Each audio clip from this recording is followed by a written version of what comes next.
Booth level officer പരിശ്രമിച്ചു, ആള് കിട്ടിയില്ലെങ്കിൽ ബൂത്ത് ലെവൽ ഓഫീസർ എന്ത് ചെയ്യാൻ പറ്റും?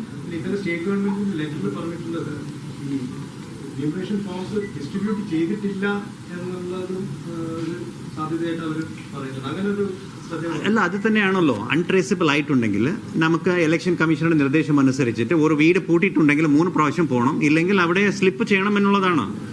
അങ്ങനെയുള്ള സ്ലിപ്പ് ചെയ്യാത്തത് നമ്മുടെ കയ്യിൽ കാണും.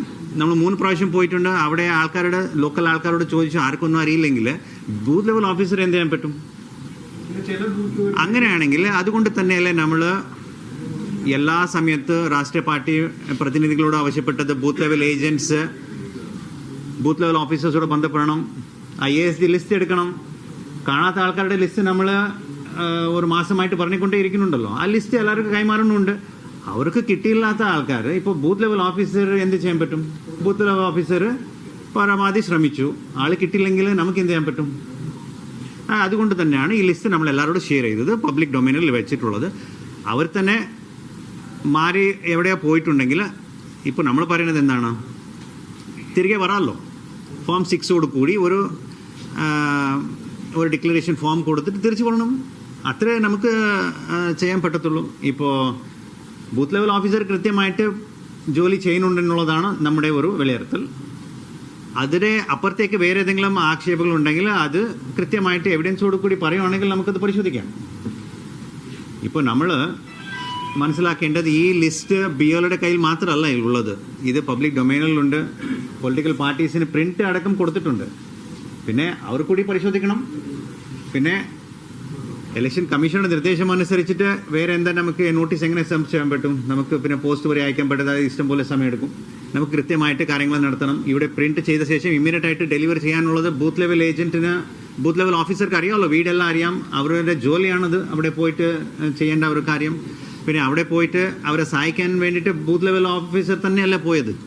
അവരുടെ ഫോം ഫിൽ ചെയ്യാൻ അടക്കം സഹായിച്ചത് ബൂത്ത് ലെവൽ ഓഫീസറാണ്. അവർക്കറിയാം ഏത് വീടാണ് എന്നുള്ളത്, ഏത് വീട്ടിലെ നോ മാപ്പിംഗ് ഉണ്ടെന്നുള്ളത് അടക്കം അവർക്കറിയാം. അവരാണ് ബെസ്റ്റ് ആയിട്ടുള്ള ഒരാൾ ഈ നോട്ടീസ് സെർച്ച് ചെയ്യാൻ വേണ്ടിയിട്ട്. അതുകൊണ്ട് തന്നെയാണ് ഇലക്ഷൻ കമ്മീഷൻ തീരുമാനിച്ചത് കൃത്യമായിട്ട് നോട്ടീസ് സെർച്ച് ചെയ്യാൻ വേണ്ടിയിട്ടുള്ള ആളാരാണ്? നമ്മുടെ ബൂത്ത് ലെവൽ ഓഫീസറാണ്. ബൂത്ത് ലെവൽ ഓഫീസർ അത് ഏൽപ്പിക്കണം. അതുകൊണ്ട് തന്നെയാണ് അവരുടെ ബാക്കി എല്ലാ കാര്യം ഇന്ന് മാറ്റി വെച്ചിട്ട് നമ്മൾ ഇതിന് വേണ്ടിയിട്ട് കൊണ്ടുവന്നിട്ടുള്ളത്. അത് ഹിയറിംഗിടെ ആ ഇലക്ഷൻ കമ്മീഷൻ ഓഫ് ഇന്ത്യയുടെ ഡയറക്ഷൻ അനുസരിച്ചിട്ട് അതിൻ്റെ ഡീറ്റെയിൽ ആയിട്ടുള്ള ഒരു പ്രൊസീജിയറുണ്ട്. അത് എല്ലാ EROക്ക് അറിയാം. അവർക്കെല്ലാം ട്രെയിനിങ് അടക്കം കൊടുത്തിട്ടുണ്ട്. അത് കൃത്യമായിട്ട് അത് നടക്കും. ഇപ്പോൾ നമ്മൾ ഉദ്ദേശിക്കുന്നത് ആൾക്കാർക്ക് ഒരു പ്രയാസം വരാത്ത രീതിയിൽ അവരെ ബുദ്ധിമുട്ടാക്കാതെ അവർ കൃത്യമായിട്ട് അവർക്ക് ഹിയർ ചെയ്യണം എന്നുള്ളതാണ്. അവിടെ വീട്ടിൻ്റെ തൊട്ടടുത്തുള്ള പോളിംഗ് സ്റ്റേഷൻ അടക്കമുള്ള സ്ഥലങ്ങൾ ഐഡന്റിഫൈ ചെയ്തിട്ട് അവിടെ തന്നെ ചെയ്യണമെന്നാണ് നമ്മൾ അവരുടെ ഒരു ഗൈഡൻസ് കൊടുത്തിട്ടുള്ളത്. കാരണം ബൂത്ത് ലെവൽ ഓഫീസർ പിന്നെ നമ്മുടെ ARO ആ ബൂത്തിലേക്ക് പോയിട്ട് അവിടെ ഹിയർ ചെയ്യുമ്പോൾ ആൾക്കാർക്ക് ബൂത്ത് അറിയാം, അവിടെ നേരിട്ട് അവർക്ക് വരാൻ പറ്റും. പിന്നെ വേറെ ഏതെങ്കിലും വിധത്തിലുള്ള വേണമെങ്കിൽ അവർക്ക് ഓഫീസിന് തൊട്ടടുത്താണെങ്കിൽ അവിടെ അവർ ചെയ്യാം. അങ്ങനെയുള്ള വെന്യൂ ഫിക്സ് ചെയ്യുന്ന കാര്യത്തിൽ ജനങ്ങളെ ഒരു സഹായിക്കുന്ന വിധത്തിൽ നോക്കിയിട്ട് അവർ വെന്യൂ ഫിക്സ് ചെയ്യണമെന്ന് നമ്മൾ ഒരു ഗൈഡൻസ് കൊടുത്തിട്ടുണ്ട്. പിന്നെ ജനങ്ങളെ ഒരു സഹായിക്കാൻ വേണ്ടിയിട്ടുള്ള എല്ലാ നടപടി നമ്മുടെ EROമാരുടെ ഭാഗത്തുനിന്നുണ്ടാവും.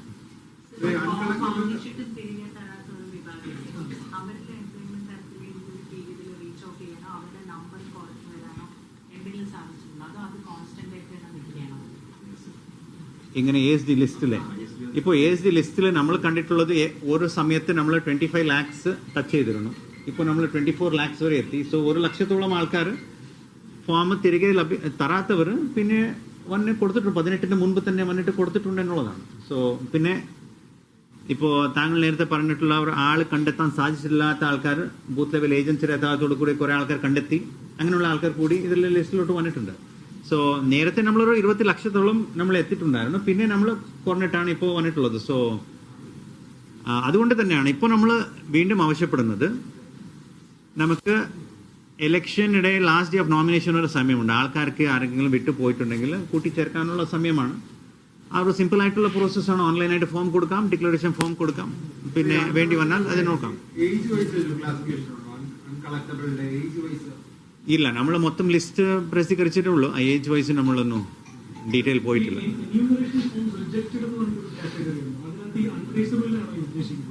ഇല്ല, ആൾക്കാർ നിരസിച്ചിട്ടുള്ള കാറ്റഗറിയാണത്. ആൾക്കാർ നമ്മൾ തരത്തില്ല എന്നുള്ളത്. Both cases. ചില കേസസിലെ BLO വീട്ടിലേക്ക് പോകുന്ന സമയത്ത് തന്നെ വേണ്ടെന്ന് പറഞ്ഞിട്ടുള്ള ആൾക്കാരുണ്ട്. അത് അവർ നോട്ട് ചെയ്തിട്ടാണ് ചെയ്തിട്ടുള്ളത്. പിന്നെ ഫോം കൊടുത്തിട്ടും നമുക്ക് തരുന്നില്ല എന്നുള്ളത് അങ്ങനെ കേസസും ഉണ്ട്. കേരളത്തിലെ SIR-കാരുടെ പട്ടിക ഇപ്പോൾ പ്രസിദ്ധീകരിച്ചിരിക്കുകയാണ്. 2,72,00,000 വോട്ടർമാരാണ് ആകെ ഉണ്ടായിരുന്നത്. അതിൽ തന്നെ 2,54,00,000 എന്യൂമറേഷൻ ഫോമുകൾ തിരികെ ലഭിച്ചിട്ടുണ്ട്. അതിൽ തന്നെ നമുക്ക് ഏറ്റവും പ്രധാനമെന്ന് പറയുന്നത് 24 ലക്ഷം പേര് ഇപ്പോഴും പട്ടികയ്ക്ക് പുറത്ത് തന്നെയാണ് എന്നുള്ളത് തന്നെയാണ്.